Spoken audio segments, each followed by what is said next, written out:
Hey everybody, it's Mark Vogt with VOGTLAND Fishing and Archery Guides at Large in North Aurora, Illinois, here with another short lesson on the VOGTLAND archery shooting technique, the shooting method.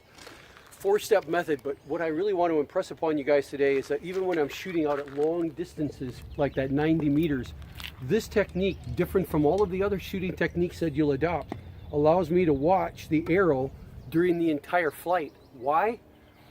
Because my front sighting mechanism isn't a pin that's up in space. It's actually the tip of the arrow itself is my front pin, a virtual front pin. What makes up this method, the differentiators, is that I'm using string walking to adjust the elevation. I'm using Olympic archery anchoring underneath my chin to allow me to sight down the left-hand side of the string and use the front to become a rear virtual peep sight so that it's very consistent. But what's different about this technique is I use the tip of the arrow itself as my front pin. This is what's going on the target right there. And because of that, one added benefit of the VOGTLAND shooting technique is my eye never leaves the arrow. That doesn't guarantee that I'm going to hit that target out there at 90 meters, but it means from the moment I release, I can follow the arrow and even tell you where it's going to land.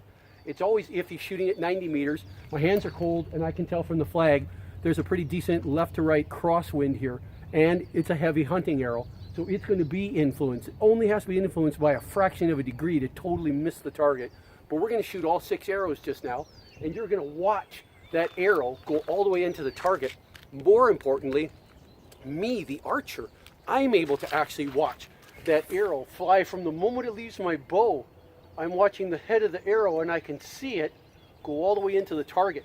So I'll know right away whether or not it's going to miss, or if it's going to be dead nuts on. I'll know if I got a bullseye coming up. You can tell right away. This is different from any other technique like Olympic archery, because in Olympic archery there's a pin up here that you're following, which means you're never actually watching the arrow. The tip of the arrow is up here, it's here. I'm watching it, but in Olympic archery it looks like that. With a regular compound bow, you've got 3 pins. Any one of those pins is what you're paying attention to, but not the tip of the arrow. So let's shoot all 6 arrows out at 90 meters using the technique. Step number 1, choose your gap. In this case, the gap is actually 2 fingers above the arrow.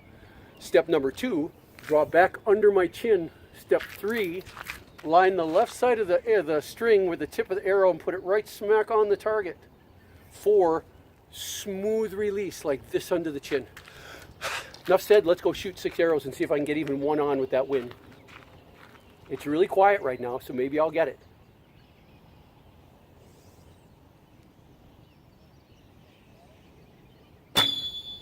Pretty good. Oh, just off to the side. By the way, I've got whistling arrows, in case you didn't hear that on the other video. Same thing, 2-finger gap above the arrow.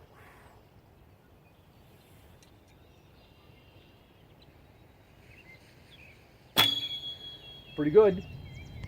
Got it.